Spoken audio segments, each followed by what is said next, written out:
Welcome, everyone. Welcome to the third session of Lightning Talks in the Spring Teaching Symposium. I'm Adrienne Levine. I lead the Center for the Advancement of Teaching, and I'm also a faculty member in Mechanical and Aerospace Engineering. And I'm joined by three facilitators from CAT. I won't list all their titles, but Kimiko Haas is here, Caroline Kong, and Allison Fedina, I think is somewhere. So this is an opportunity to hear from 6 colleagues who have taught remotely and are thinking about what they've learned from that experience that they're going to take with them into the future that might change the way they teach, as I think many of us have been musing lately. I know I have. Because the lightning talks are very short, I have to time them very strictly. I apologize for being obnoxious that way. So after 6 minutes, I'll put a star annotation in the top right corner of your slide. And then after 7 minutes, I'll put an X in the corner, meaning you should wrap up quickly. And then I'll take 1 or 2 questions from the audience using the Zoom raised hand feature. And then we'll reserve the last 15 minutes or so of the session to send you into, or to allow you to go into breakout rooms with 2 speakers in each breakout room so you can ask more questions. And that came from 2 years ago when we had a similar symposium in person, and the comments afterwards said they really would have liked to have more of an opportunity to ask questions of the speakers. So without anything further, we can go ahead. And Kimiko, you can advance. Yes. Our first speaker is Jim Stigler from Department of Psychology. Hey, everybody, and thanks for coming. And I'm actually looking forward to hearing the other talks in this round a lot. I'm going to talk today about just a topic I came up with off the top of my head, but the title I came up with was Giving Students a Job to Do during lecture classes. And this is something that I've discovered is pretty important. I'm basically a researcher on teaching and learning, the teaching and learning lab at UCLA in the psychology department. Our theme is trying to study and understand how students learn things that are hard to learn, which is most of the things that we teach them at university. If you go to the next slide, I was going to start by reviewing the literature since it is my field. And basically, I think I can do that in about 30 seconds. It used to be in the olden days of teaching research, which has been, probably for 100 years or so, people were really always looking to see if they could find correlations between things that teachers do and what students learn. And it turns out these correlations are always really, really low. You have to have a model of what the students are doing during instruction if you want to hope to explain the relationship between what teachers do and what students learn. And in particular, teachers can do lots of different things. What's important is not what they do, but the kind of learning opportunities they're able to create for students, and then what students actually do with those learning opportunities as they're sitting in the classroom. So next slide, looking at thinking about what students are actually doing and thinking during instruction is something that really comes to the top of my head as I'm teaching in the age of Zoom. I got this image off the internet. Actually, that's not at all what my class looks like. My class looks like about 3 people with video on, and everybody else is just a blank screen. And it really does make you wonder what the heck is going on out there. So I thought I would start by just telling you about a little lab study we did in the next slide. This is a study, actually it was featured yesterday in Scientific American. It was a really interesting study done by one of my graduate students, I.C. Zhang, and several others from my lab. But basically what we did is we brought students into the lab and we showed them video instruction. And we told them it was a study of multitasking. So we said, we're trying to find out how undergraduates were able to do 2 things at the same time. So as you're watching this video, you should hold your hands in the same orientation as the 2 red bars. And then we proceeded to show them a video lesson on the concept of statistical model. We had 3 different conditions. One condition, the hands actually reinforced the concept. even though the students were told that it had nothing to do with it. In another, the hands actually actively worked against understanding the concept. And in the third condition, there was no use of hands at all.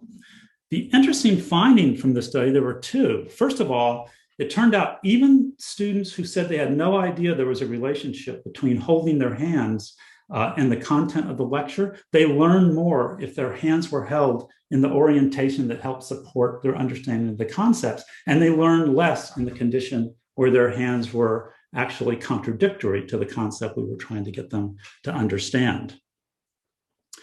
So there was another finding, though, as well. And that is when we had students come in, we actually had them watch this instructional video 3 times. And each time they had to do the task. And at the end of each time, they had to rate how much more they understood of the video based on watching it again. And if you go to the second slide, to the next slide, you can see what happened, which is both of the groups, the red line and the green line that were doing something with their hands, they kept engaging in the video, even though they were having to watch it for the 3rd time. Wasn't that interesting, honestly, but they still were saying they understood more the 3rd time. The group that was not told to do anything with their hands, their interest really caved after the 3rd time they watched the video. So this raises the question, if you go to the next slide, which is, gosh, it seems to make a big difference what students are doing during instruction. So what do we want students to be doing during instruction? And it reminded me of something that a dog trainer told me once when we were trying to solve a problem with one of my dogs. He said, if you don't like something the dog is doing, the best way to solve that is to give them a job to do. And that gave me this idea of thinking, what job do we want students to actually do during instruction? So if you go to the next slide, in my class, I teach, I find this very challenging. I teach introductory statistics to 250 undergraduates at a time in a large lecture format. And again, mostly they leave their video off and you just see a sea of people. But what I've been doing during the pandemic is using a tool called Jupyter Notebooks, which is really great. A Jupyter Notebook is a web document that simply consists of a series of cells that can either be text where you write or code cells where you write code. And because I'm integrating the learning of R and with the doing of data analysis in my course, I have a Jupyter Notebook for every lesson or every lecture. At the beginning of the lecture, I tell the students to click a link and download the Jupyter Notebook for today.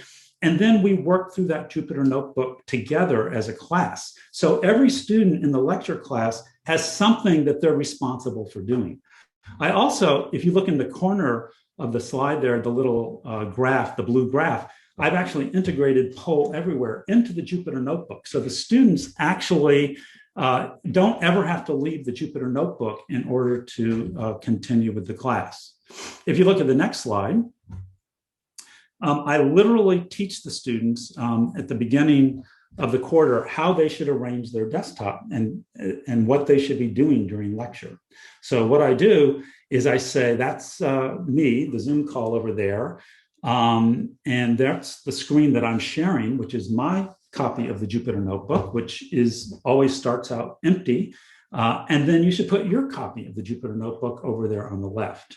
In the end, this feature was the most, I think, the most widely cited positive aspect of the course by students. They really loved the fact that every lecture gave them something to do and also a record of what they had done. At the end, I had them submit their Jupyter Notebooks to me and use that as a class participation point. So next slide. That's it. That was my lightning round. And I think I had the right number of stars. So. Perfect. That was actually perfectly timed. Can I see any hands for questions? Please raise your Zoom hand.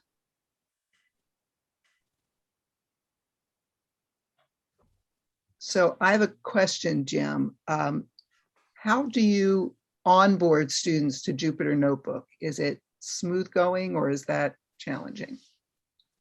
Yeah, it's really smooth because we have a Jupyter Notebook for that. So we have a Jupyter Notebook on what is a Jupyter Notebook. and it literally takes them through, and we work through it together in class.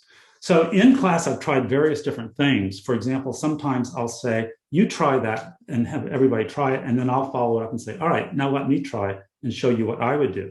Other times, I can put them into breakout rooms, and there's a instructional form called paired programming that we use, where you have a navigator and a driver. So the driver can only type code. The navigator can only tell the driver what to type, and they can discuss what they're going to put there. So it's a way to engage people more in the coding.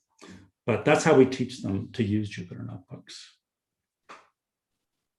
Any other questions? Okay, well, I'm going to ask another because I really am very intrigued. Did you notice a difference? Because I know you've used Jupyter Notebook before the pandemic. Did you notice any difference in the way students were engaging through Jupyter Notebook during the pandemic? Well, in the olden days, I never really knew what they were doing with Jupyter Notebooks. I really never knew what they were doing at all. I have much more information now. We created, about what students are doing during lecture.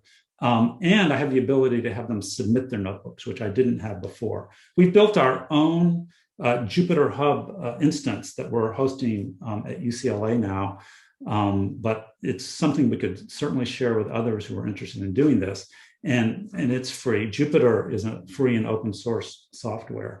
So things like being able to easily distribute them, have a submit button that students can submit. I use them not only for lectures, but I use them for all my assessments, quizzes. The final exam was a Jupyter notebook, just a blank Jupyter notebook with different questions and tasks, and asking the students to work through them and submit them.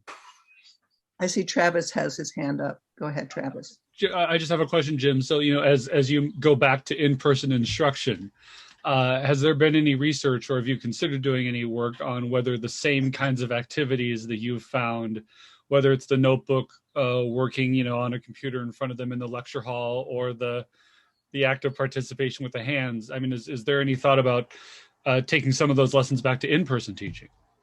Oh, I'll definitely take this back to in-person teaching, because it's obvious when you're remote teaching that you have no idea what students are doing during a lecture. When you're there with a whole group of students, you can kind of give yourself the illusion that you know that they're paying attention, but you really don't know what they're doing or what they're thinking. So yeah, I will definitely carry this back to in-person instruction if in fact, we go back to in-person instruction, because I honestly think for my particular class, as Adrian said, I had already been using Jupyter Notebooks. I'd already been using an online interactive textbook. So the transition to remote, in many ways, I feel like my class was better in remote than it had been before remote instruction. So I'd like to keep those features. Thank you so much, Jim. We're going to move on to the next speaker. I see that there are some questions in the chat, and maybe Jim, you'd be able to answer them in the chat. So let's see. Hey. Yeah. Thank you, Jim. Our next speaker is Travis Cross from Music. And I am going to stop my sharing. So Travis, you can go ahead and share your screen. Great, and I'll try not to screw it up. Did anyone else find that students are unable to share their screen in class without saying, okay, now I'm going to share my screen? At least that's been my experience. So I hope it's working. Let me start my timer here so I don't get too far behind. So the title of this lightning talk is Finding Time to Teach What We Never Had Time to Teach Before, which reminds me of that song from Sunset Boulevard, Everything's as If We Never Said Goodbye. But what I want to share with you is sort of one pivot that we did in the Department of Music specifically, and then how we are considering and thinking about, we have no answers yet, but how we're thinking about how that will affect us when we go back to in-person teaching in this particular setting. So to start, if we talk about what is the typical music school curriculum, especially for undergrads before the pandemic, they have a couple years where they take music theory and musicianship courses. They have a few music history classes, oftentimes a survey, and then as a junior or senior, perhaps like one very specific upper level class. every year, every quarter, semester, term, they're taking private individual study on their instrument or in their voice. And in most school settings, every year, every quarter, term, semester, they are participating in some sort of chamber music, string quartets, brass ensemble, woodwind quintet, and large conducted ensembles. These are choirs, concert band, wind ensemble, opera, and symphony orchestras, the large ensembles. At UCLA, these are 2-unit classes. They rehearse 4 to 6 weeks, 4 to 6 hours each week, and then present concerts, have some outside of class preparation that the students have to do. But we're really, in the old times, we're really up against that 6 hours for a 2-unit limit in terms of what we're doing. They all obviously have some specific classes, music education, composition. There's a class on counterpoint and a class on scoring for the choir. And then they take their general education requirements in both music and non-music electives. So that's what a normal curriculum looks like.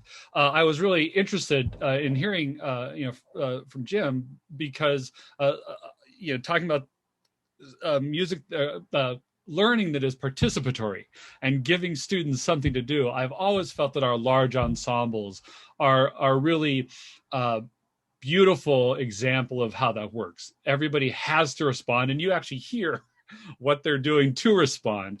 If they're not participating, you don't hear them. If they're participating badly, you hear that. And you're able to have that constant in real-time feedback and communication and accountability as part of the learning environment. So the question then becomes, what's missing in the typical music school curriculum? And I've gone to conferences, and we are all asking these questions. We have been for 10, 15, 20 years, but we have especially have the last 5 years or so. And these are things that a lot of people say, boy, I wish we could do that. Arts entrepreneurship. How do you get a job? How do you set up a private studio? How do you do your taxes? How do you deal with copyright? Now, arts advocacy, I'm passionate about this. I feel like our students need to leave knowing how to express their why.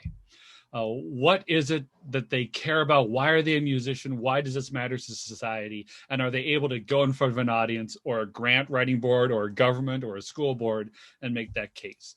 Audience engagement, mental health, physical health, musician health is a huge issue that almost no one teaches about. Getting away from what we call Western classical music, whether it's rock and roll or Javanese gamelan or music from around the world. Pedagogy, composition, improvisation, recording, and production. We're all getting a crash course in that now. But these are things that typical music school curriculum has either very little of or none of whatsoever. So we were able to continue teaching most of our music curriculum remotely, albeit in a highly modified form. But there was no way for several students and a faculty leader to make music collaboratively in real time in the same room. We could do lessons over Zoom, not great, latency issues, but it worked. String quartets, they could kind of talk about the music, work through it, play things for each other, and then they could record virtually to combine them. But for a choir, for a band, for an orchestra, it was very difficult to do this. Virtual performances, you probably saw a bunch of these early in the pandemic, a fewer of them lately, but they don't teach those important real-time collaboration listening skills. It's a one-way rather than a two-way. And our students were they were just recorded out. They had to record things for the lessons. They had to record things for the chamber music. They were playing plenty and they were recording plenty. So we asked, what if we always wanted our students to learn, but we never had time to teach given our many performance pressures and commitments? So we looked back at this. This is not a mistake of a repeated slide. It's just, wow, now all of a sudden we can't have band, choir, and orchestra. Maybe now's the time that we can spend working on these issues. So our solution was this, to create what we called special topics in ensemble music. These courses substituted for the existing large ensemble requirement, use the same course numbers. They were 2 units, so they met and they still meet 90 minutes on Zoom weekly with outside preparation and group work time. They're open to students across the department and actually other departments in the School of Music, regardless of instrument specialization. So one of the great things about this is we have singers sitting next to violin players, sitting next to trumpet players, all in the same group. And then they're taught by faculty the students might normally see. I'm the wind ensemble conductor. I have choral students in my special topics. just to show you real briefly, these are some of the special topics courses we created in lieu of ensembles. We dealt with studying social justice issues. We talked about programming and audition lists and entrepreneurial things like websites and social media, practice skills. And most interesting, we were able to use some of our friends in ethnomusicology, global jazz studies to teach some classes in improvisation and world music. So just to wrap up with the last slide, Adrian asked us to consider what we learned from remote teaching that we can apply to the future when we're back in person. And so given what we've seen in terms of both the collaboration of different people who normally wouldn't be together, and in terms of the content, the question we're trying to ask is, how can we continue teaching this important content? And two, how can we put our students in these collaborative group and project-oriented settings to explore these topics alongside students with whom they might not ordinarily work? I have no answers to those questions yet, but that's what we have done this year, and that's what we are trying to figure out in terms of how we apply it back to when we are in the same room together making music. Again, perfect timing. Thank you. Important questions, and any questions from the audience?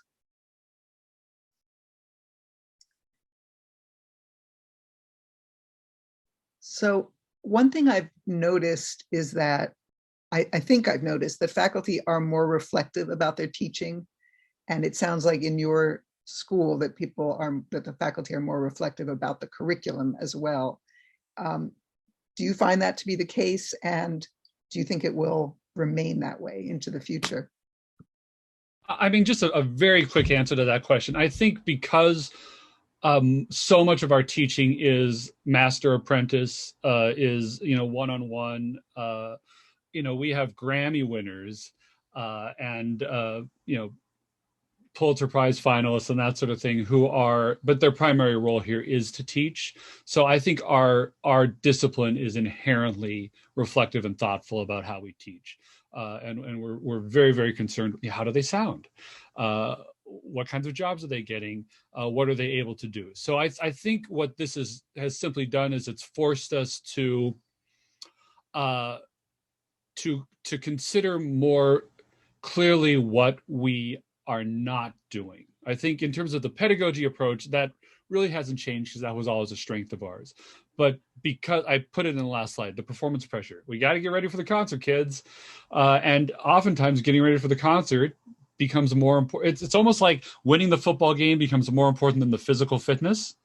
And sometimes playing a good concert or giving a good recital becomes more important than really learning about your instrument or about your technique or about your interpretation. So what this has done by removing that performance pressure in a very painful way, it has forced us to spend more time and energy thinking about the deeper pedagogical issues. Thank you very much. Well, I think seeing hands that we will move on to our next speaker. So Kamiko, go ahead. Oops. Okay, thank you, Travis. Appreciate that. And our next speaker is Katsushi Arisaka from the physics department. Hello, everyone. Could you just go to the next slide? At physics department, every year we are teaching about 2,000 life science major and 1,200 physical science or engineer major, total of 3,000 per year. And it's not just an introductory lecture. We are also teaching all the laboratory how to measure things based on physics principle. So teaching hands-on experience for physics is not trivial and pandemic, and that I want to go through. Especially, I want to focus on how we created a remote online asynchronous laboratory for physical science and engineer, about 500 students per quarter. And we have 2 courses, physics for AL, for mechanics, and for BL, for electricity and magnetism and sound. Next page, please. What we did before pandemic start was we are fortunate because 2 years ago, we determined to completely change the laboratory based on hands-on experience. What we did is we requested all the students to purchase their own small kit, which is called Arduino. I have this box in hand. It's only $36. What we have in this box is basically a tiny small pieces hidden in the cell phone. Like when you rotate it, the screen rotates because it has a sensor for the gravity, like that.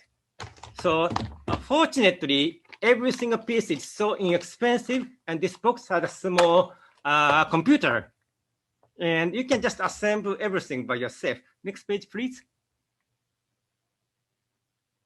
In the first couple of weeks, they start to learn how to assemble Wi-Fi system with a small component which measure the distance by ultrasound and acceleration, and they just put onto the spring, and they can measure harmonic oscillations. It takes only 2 weeks. And by the way, we use Jupyter notebooks to teach Python. So it is very popular now for all the science major for the first, second years. Next page, please. Toward the end, we introduce even how to design a robot, Wi-Fi connected and operate. And this is actually lab room before pandemic started. And the next page, please. So what happened? A year ago, suddenly we had to convert it to the remote operations. And it's a nightmare to begin with, of course. The laboratory is something you come to the physical laboratory where you have lots of good things like oscilloscope or expensive tools, but we can't use it. So we have to rely on this small box. So we started to completely flip it. And basically, we have to rely on the box at the room, their home. We, of course, operated in a small room, about 20 students per room. And we pre-recorded many small videos by the best teacher, teaching assistant. And then we go to 2 hours per twice of the Zoom breakout rooms with the TA. And then there is an off out of the lab time. So it's hybrid. We have 2 hours times 2 of the real course, but the rest is asynchronous. Go next page. Next page. Yeah, so on Friday, we had about 20 teaching assistants and 20 learning assistants try to figure out what to do next week. This was what happened a year ago. It was really chaotic, but we worked together, working about 3 hours to figure out what to do next week. Go next page. So when the class starts, this is the lead TA, Javier, on one side trying to teach, and the other side, we have 20, 30 students, total 20 sessions. Every 2 hours, 20 teaching assistants are operating. And basically, TA only teach the first 10 minutes, and they break out. And if they have a question, they just come and ask the TA. And they are supposed to learn basic principle by pre-recorded video. Go next page, please. So this is at home, and they just assemble a small component and try to play. If they don't know how to do it, they will talk to each other, and we monitor. We have basically a gigantic checklist that every student can click, click, click. If they can do it, a green flag, and then if they don't, they put a red flag, and TA is going to go to the red flag persons. So we have a monitor system, real-time monitor system for all the students. Go next page, please.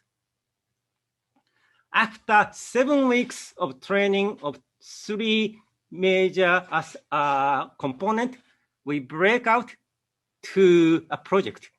So they have to design their own experiment based on the box they have, about 4 students each. And at the end, 10th week, every 15 minutes, they are going to present pre-recorded video. So time is 10 minutes. And we have 5 minutes of discussion session. And this is just an example of the homepage. where we post abstract, slides, and video everywhere. Nicely. Go next page, please. So one of the actually interesting psychology experiment is how quickly we can act on flashing signals or sound. And this is the distributions. And roughly speaking, you may know we can act faster for the sound. The light takes 200 milliseconds. But if you have to make a decision between 2 colors and 3 colors, conscious decision making time is over 400 milliseconds. And we already took from all the students. Go next page. And they excited so much. So the last summer, I asked if they want to continue, please join my research group. I recruited more than 100 students. And we continue to work. So this is one setup at home, flashing LED at different locations, whether it takes more time to understand where LED flash. And it did, indeed. We see a space by the time they go next page. So I have to finish in a minute. Some students studied whether we can get a depth sensation by different time. Indeed, we observed a far away flashing LED takes more time. Next page, please. So today is actually the deadline of submission of abstract for UCLA Science Day in May. And this group, 77 students, submitted 18 presentations. And just an example, 3 years ago, I had a same number of students making a real poster session. But this time is the presentation, but the presentation they already trained from Physics 4 series because they already pre-recorded 10 minutes. So it's relatively simple. Okay, so thank you. Last page is just a student's comment, so you can read it. So it's extremely positive. They got very excited making their own project, keep working using Arduino and Python. Thank you. Thank you so much. Minh, do you want to ask your question out loud? Sure. You said that you use some type of monitor system to monitor the different breakout groups of students, and then you would be able to tell whether one had a red flag or not. And there was a checklist.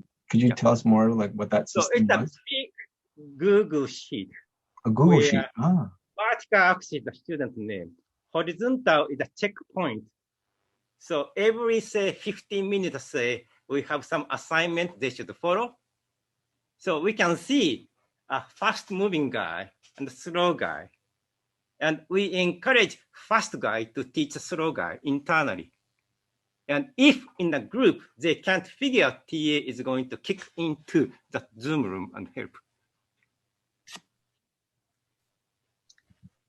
Any other questions for Katsushi? I have one myself. You've innovated so much in this remote environment. It almost seems like it's going to be hard to come back.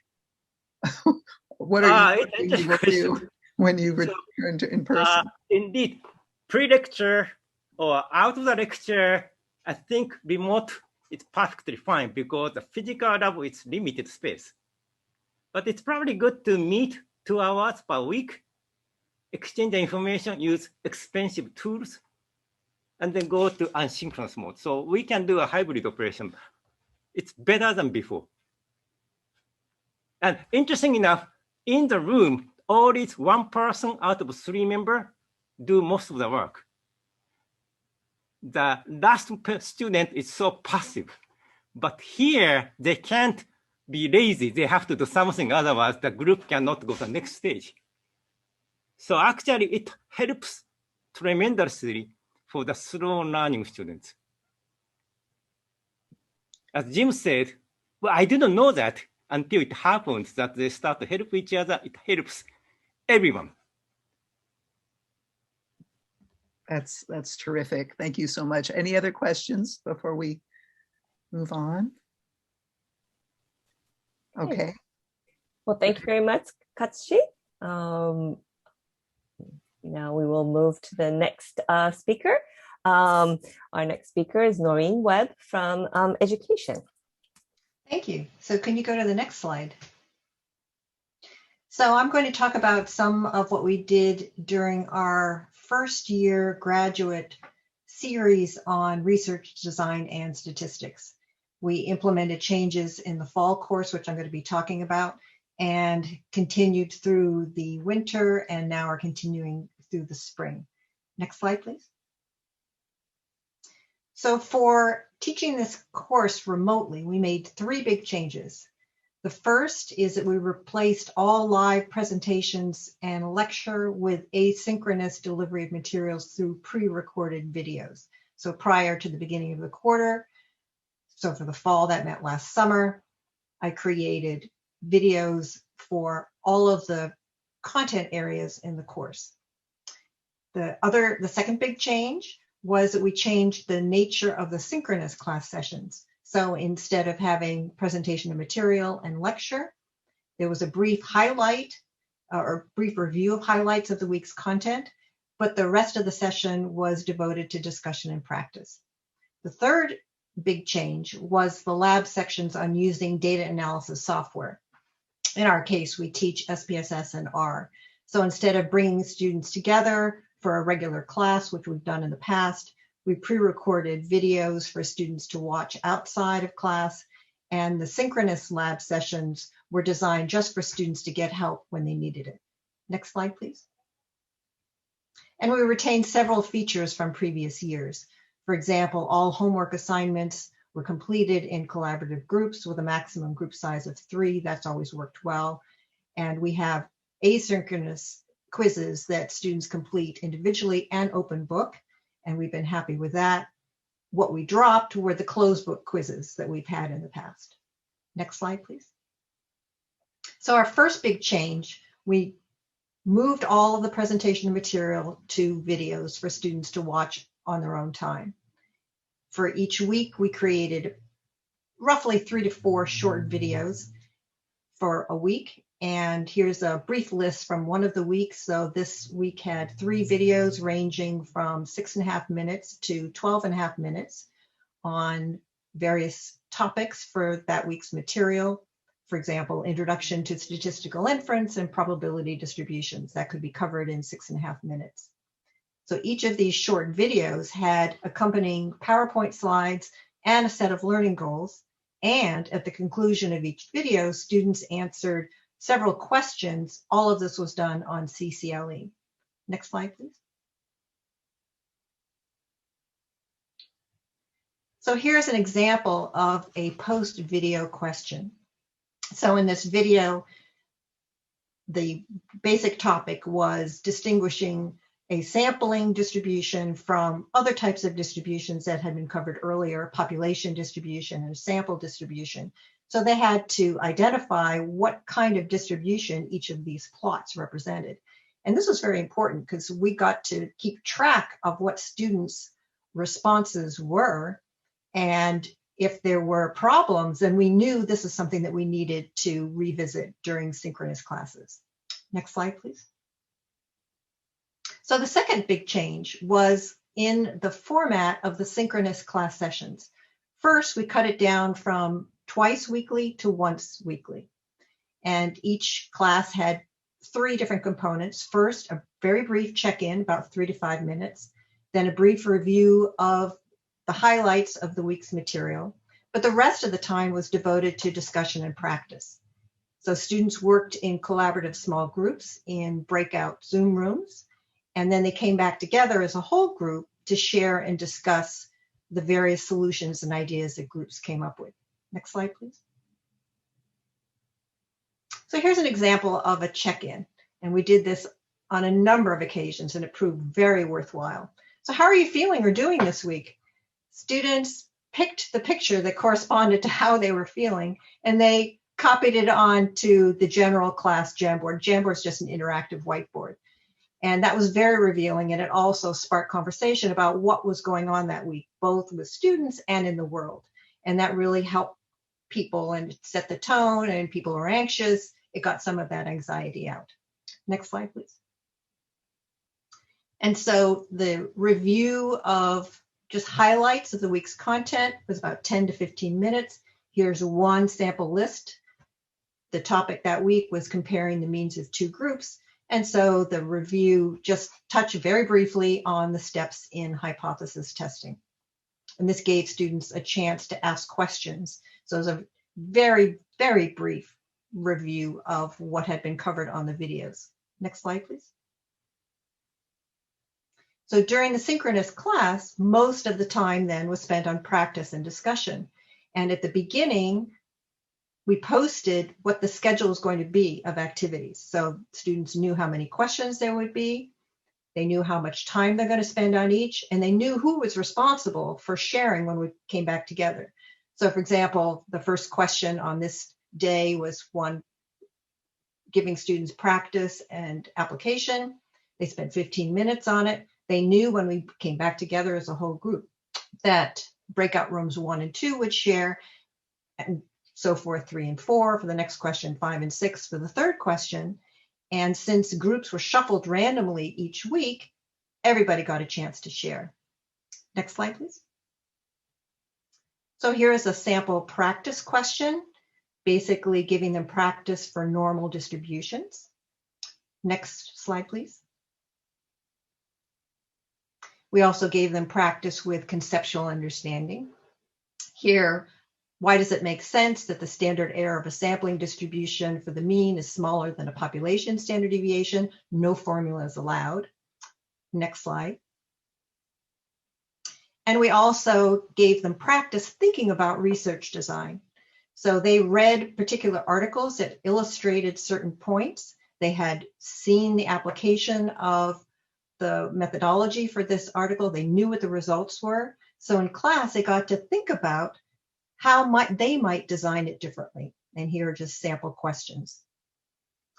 So they got to think about what the study authors did and how they would do it differently. And next slide, I think is the last one.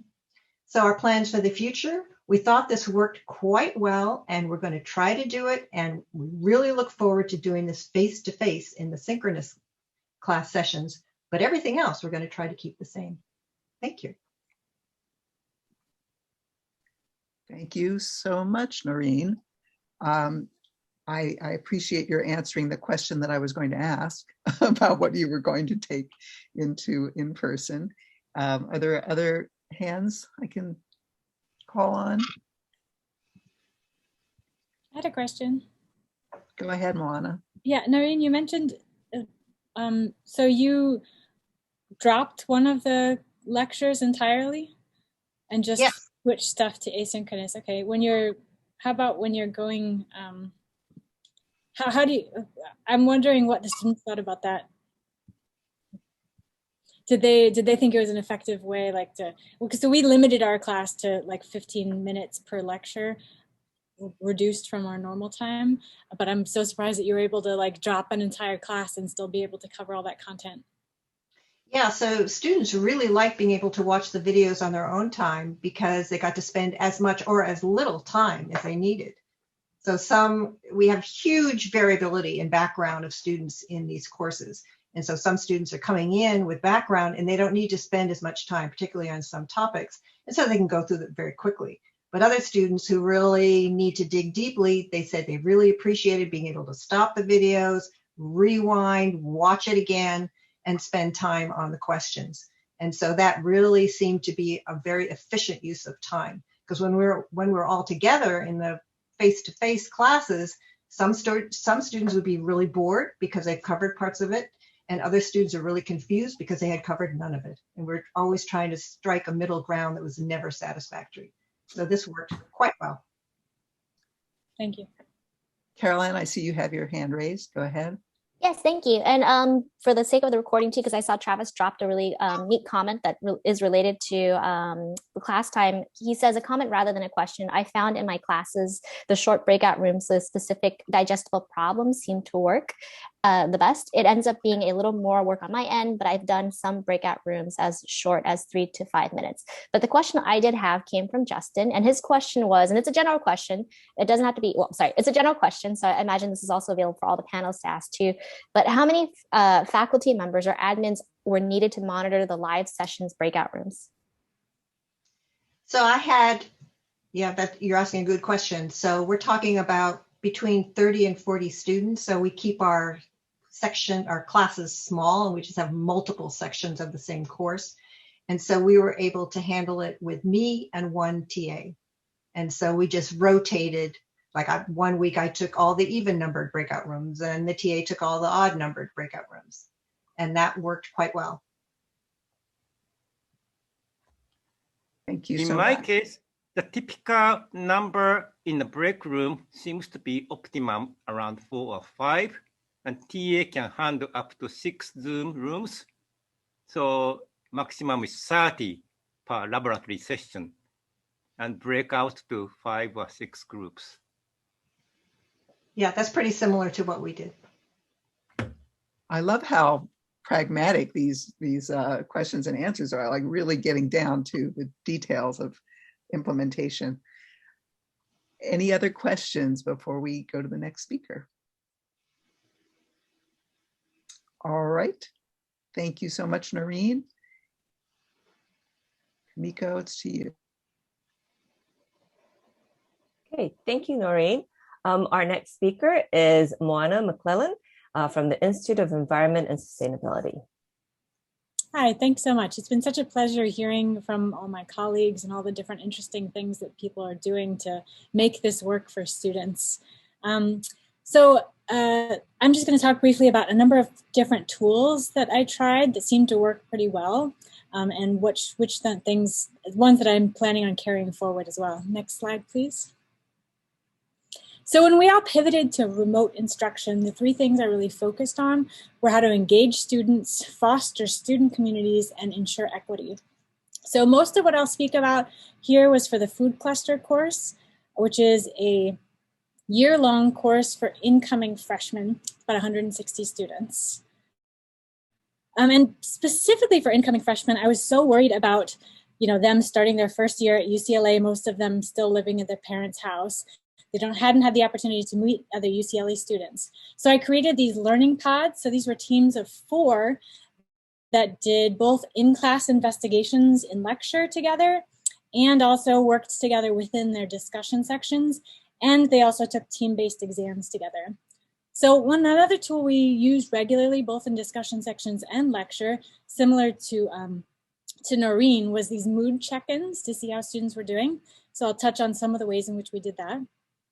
And for equity, 2 of the things we worked with were Perusal, a social reading app, and also just really thinking through sort of more equitable accommodations for students facing really difficult circumstances. Next slide, please. So to have students engage deeply with the material and cultivate these student communities, we devoted 25 to 45 minutes of every Thursday lecture to an in-class investigation that students did in breakout rooms. So some examples of those activities were calculating Pearson's correlation coefficient for percent conservation tillage and groundwater nitrate concentrations, or conducting life cycle analysis of food items in a burrito. Next slide, please. This was an anonymous survey that we did at the end of winter quarter after students had been with us in the fall and the winter. It's hard to see the options here, but it was working.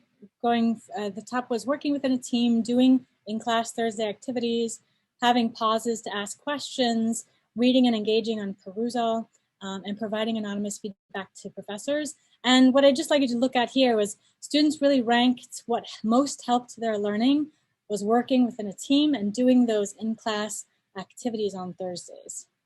So I was, as I mentioned, I was so worried about these incoming freshmen. Imagine you're supposed to hit this total transition point. Instead of that, you're stuck at home with your parents for the most part.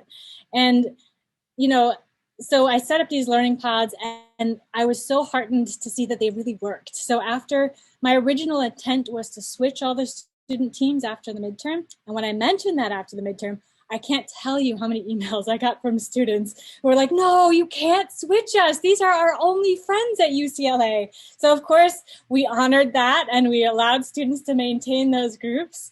And it was just really effective. Like they really appreciated that. Next slide, please. This is an example of some of the mood check-ins we did. So I did mood clouds regularly. You can have a lot of different themes. This one was just like, what's your dominant mood right now.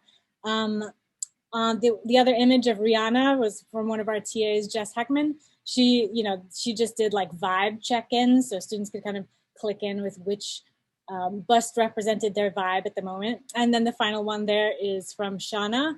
So she just asked, how are you feeling? Is your glass half empty or half full? And students really appreciated this. So in an anonymous survey where the options were what to best help your learning, what do you want more of, less of, or the same of. And so 96% of students wanted either more of or the same of these mood check-ins. They really appreciated it. So let's go to the next slide. So for equity, so instead of having, a in-class quiz or something like that to gauge students' reading, gauge students' comprehension and reading, we decided to use Perusall. I really loved Perusall. For those of you who haven't had a chance to explore it yet, so here's just a snapshot of one of the articles that I assigned, and on the side you can see where students were commenting. They have a chance to comment, ask questions, highlight specific passages. I just thought it's so interesting to really see in depth what they're thinking about the readings. And I often was able to pull in student comments into the lecture to kind of frame a specific discussion. It was a lot of fun. I loved using it. And next slide, please. So finally, like many of you, the pandemic made me think really deeply about the differences that students face in their lives. And this is always the case, but the pandemic really put it into sharper focus for me. I'm not talking about accommodations that you get through CAE, but about accommodations for life circumstances. So this is a question that I asked in another class, my environmental justice class. So how much family help students get for things like tuition, books, living expenses, all the expenses associated with attending college. The first one is, I'm paying for all of this by myself. The second is I'm paying for all of it, but with a cosigner, but still with the intention that the cosigner knows that I'm responsible for paying off that loan. And then C is I'm paying for most of it. And the percentages are here on the side for what students answered. And then D is I'm paying for some of it. And E is my family is covering my costs. Thank you. Thanks for the time, Jack. So students are super surprised by these results in both directions. Like the students, students are very surprised that there's so many of students in the class who have complete financial help from their families. And students are also really surprised on the opposite end that there are so many students that don't have that kind of help. And it really just showcases that students face such different circumstances. I mean, I had students in my class this past quarter who are going to school full-time and working full-time nights. I can't even imagine doing that. So, students who are going through mental health crises, students who had like other types of health issues. And this is always, how it is, but I think the pandemic really made me think through this in a deeper way. And between the two classes, I'm almost finished. Thank you so much for the reminder. Between the two classes, 100 students and 160, really didn't take that much time to be able to communicate with them, send a few emails, and do a few adjustments for deadlines on CCLE. And I think, as I'm sure many of you have been considering, it's just really worth offering that so that we can level out some of these differences that students face in their life circumstances. So thank you. Thank you so much. Yeah, I love this this poll. I might try that in my classes as well. It's very eye-opening. So do we have any questions for Moana? You can go to the next slide too. I had one kind of just summary. Oh, I'm sorry. No, I didn't ask you to because I was out of time, but it's just we're actually okay on time. Everyone has been so perfect that we're like, I feel very comfortable. Go ahead.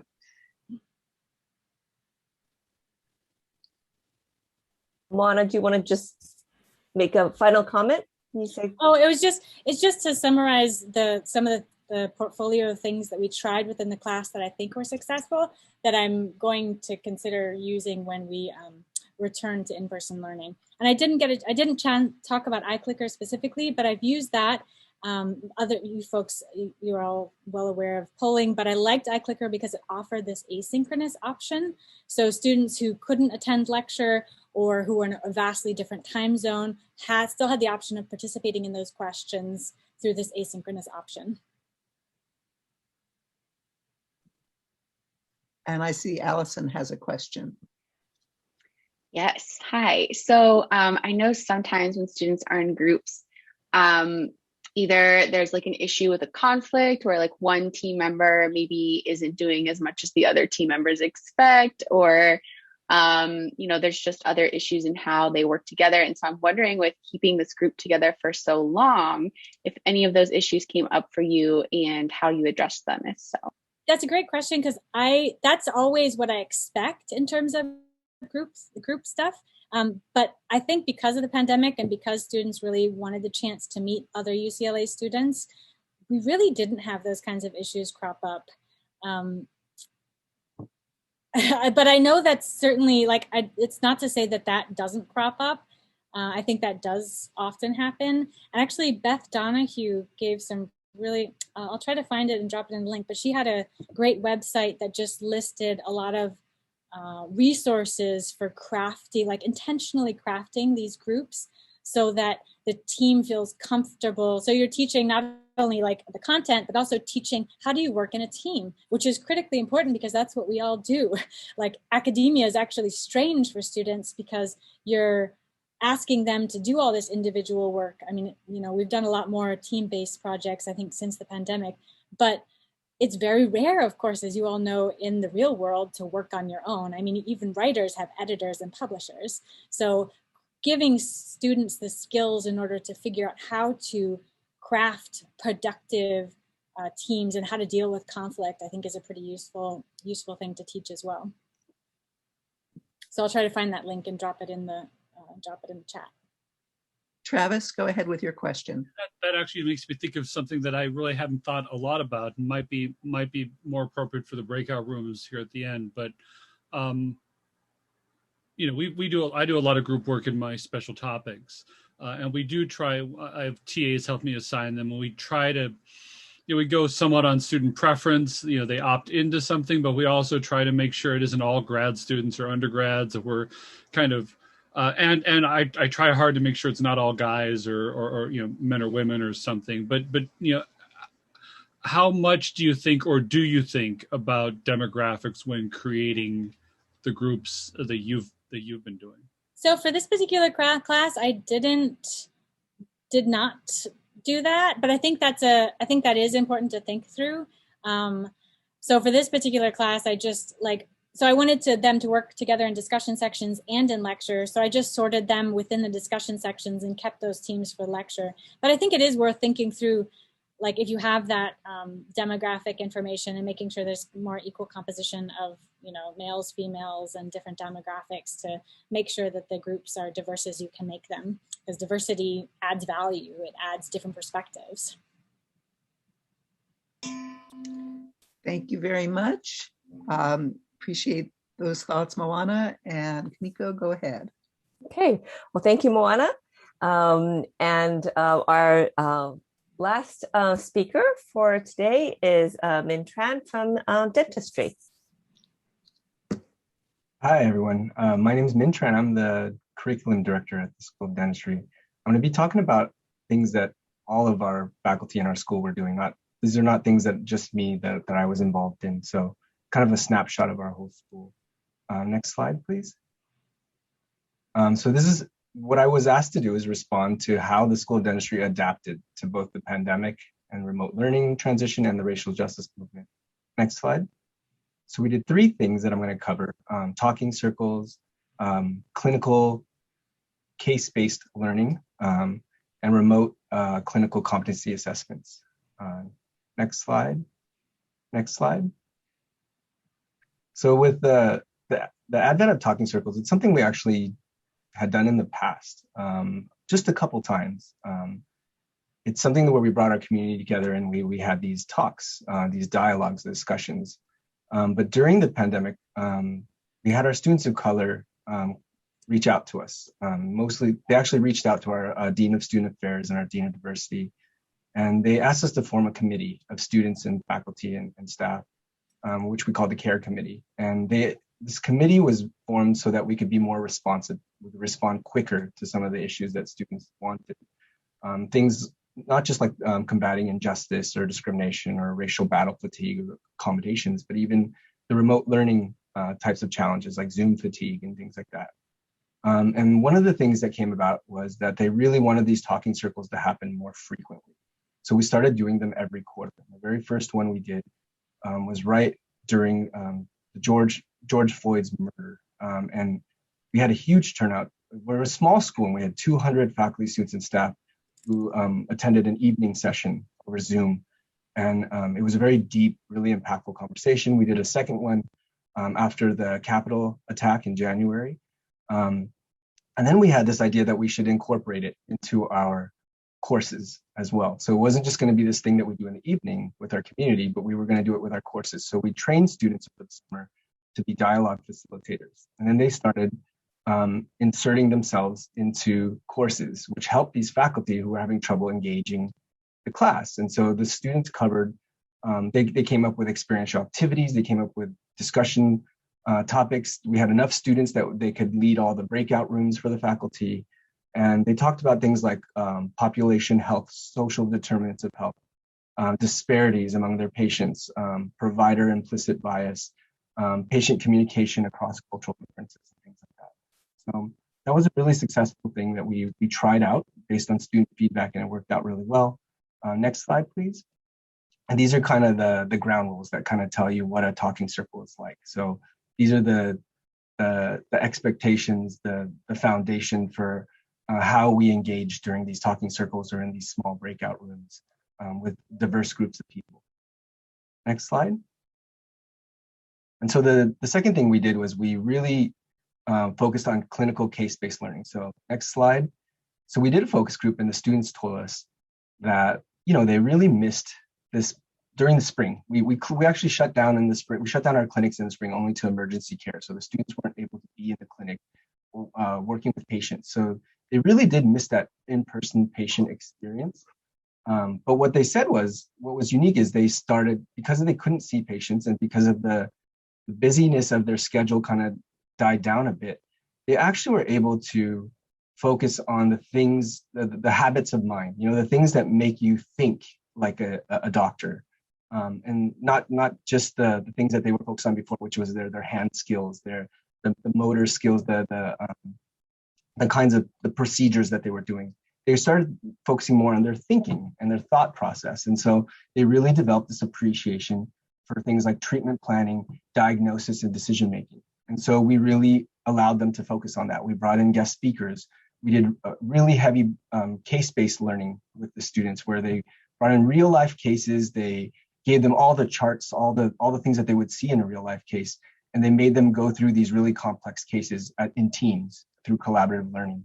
And what we found is, next slide, the students, this is a comparison. So if you can read this chart, the two columns show the winter quarter in the first column and then the summer quarter in the second column. So spring is omitted because spring is when, for the class of 2021, the graduating class now, spring is when they were out of the clinic. They could not be there, the clinic was closed. So winter is the baseline before the pandemic happened. You could see the class of 2021, which is this graduating class, and then the class that didn't have to go through the pandemic closure, the class of 2020. They actually had the same numbers of competency, past competency exams and past case assessments. Case assessments are like quizzes. So they passed the same number of quizzes and exams, and they performed almost exactly the same in the winter before the clinic closure. And then if you look at the second column, you can see that the class of 2021, which had to deal with the clinic closure, couldn't see patients, they actually outperformed the previous class because we went through this really intensive case-based learning. And they got to focus on that and they really appreciated it. And they actually honed their thinking skills. And so they actually outperformed the previous class. They were really confident in the summer. When they came back and they started seeing patients again, their decision-making skills were really on point and they were able to pass their competency, pass their quizzes at much higher rates they were slow at the beginning of the summer, and we attribute that to them just getting used to being back in the clinic. But by the end of the quarter, they had surpassed them by quite a bit. Next slide. So I'm going to talk about the the clinical competency assessment. So usually our competency assessments, next slide, they are live patient assessments. So the student has a live patient sitting in a chair, and they are going through the case with the faculty member. And that's how they pass their competency exam to graduate. We couldn't do that with our fourth year graduating class because they graduated in the spring. That was the quarter that the clinic was closed. So we really refocused on these things called OSCEs, Objective Structured Clinical Examinations. And what we did is we used Zoom. We used these virtual breakout rooms, and we used exams. And the exams are these case-based exams that had, again, the charts, the photos, the radiographs, everything that you would see of a patient. And they had to, I know I'm a little over time, and they had to basically do a full exam, a full workup, a full treatment plan, and talk through how they were going to do how they were going to respond to this patient, how they're going to treat the patient. And so they went through all these cases, and they did this virtually. And we used the Zoom room where the students had appointments where they'd go into these Zoom breakout rooms. There would be faculty who also entered the breakout rooms at the same time. They would proctor the exams using Zoom. Unfortunately, the one downside was we had to use Zoom on their phones so the faculty could proctor them. And then they had to have the exam on their laptop. So they had to have two devices, which is pretty cumbersome. We heard now there's Respondus Monitor, which is going to allow them to do that all with one device. So Respondus Monitor has a beta test that's going to allow them to both be proctored on their laptop and take the exam on their laptop as well. So I did upload a photo in case anyone wants to see what the exam looked like. I don't know if you got it. There it is. Thank you. So that's what the exam looks like. It has a time limit.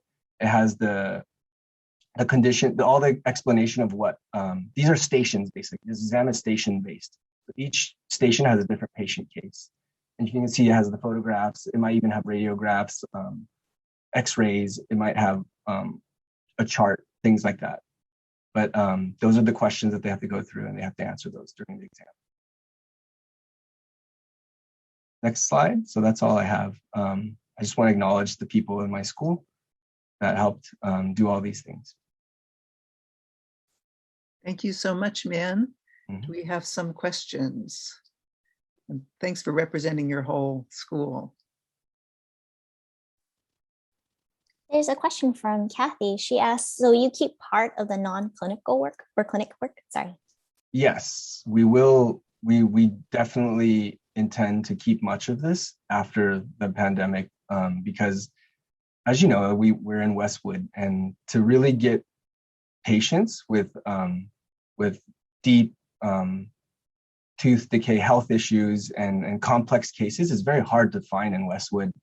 These patients have to travel very far sometimes, and so the patient pool is always a challenge. So being able to work through these challenges, learning how to work through these challenges during the pandemic has been very helpful. So in the long term, we plan to use this much more. And will you have a way of measuring? So can you go back to the comparison between the two different classes? I wasn't sure if you were testing actual doing clinical tests. Yeah, so they were doing clinical competencies similar to that exam that you saw at the end. They were passing those types of exams at much higher rates than the previous class had passed those exams. They were doing them quicker and earlier in their career because of the intensive case-based learning they were getting during the spring. We also think it's their commitment was higher to again this decision-making process, this thinking like a doctor, because pre-pandemic they were focused more on their surgical skills, like their hand skills, their procedures and things like that. They weren't they almost took it for granted. That's what the students said. They took the diagnosis and treatment planning almost for granted, and they didn't focus on it as much. So it the pandemic was a gift in a way. It renewed their appreciation about the thinking parts of dentistry. That's quite remarkable. Thank you. I also want to say I really appreciate everyone's presentations. I learned a lot. I actually remember taking, as a grad student, I remember taking my quantitative methods stream with Dr. Webb, and just seeing how she's changed that class was really interesting. Very, very interesting. I see Jim Stigler has his hand raised. Go ahead. Yeah, that was a very interesting presentation. I was just going to make the comment that in my class, where we use an interactive online textbook with like 1,200 assessment questions embedded in the book, we also found that the students' performance on all the assessments in the book were higher post-pandemic than before pandemic.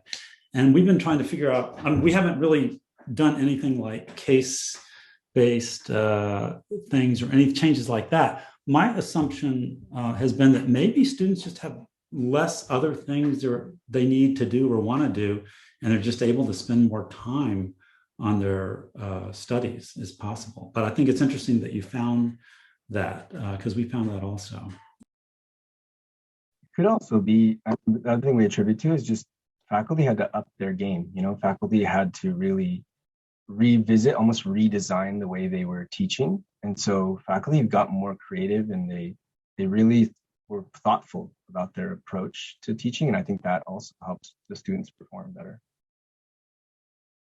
Yeah, I think I've seen some of that. Well, I've seen it in myself, actually. I know it's true for me. So Kimiko, do you want to go ahead and thank everyone and lead us into the next little segment? Absolutely. I just want to, as Adrian said, thank you all. This was a great session. Really enjoyed listening to everyone. So if we can have a little round of virtual applause for everyone. Thank you very much.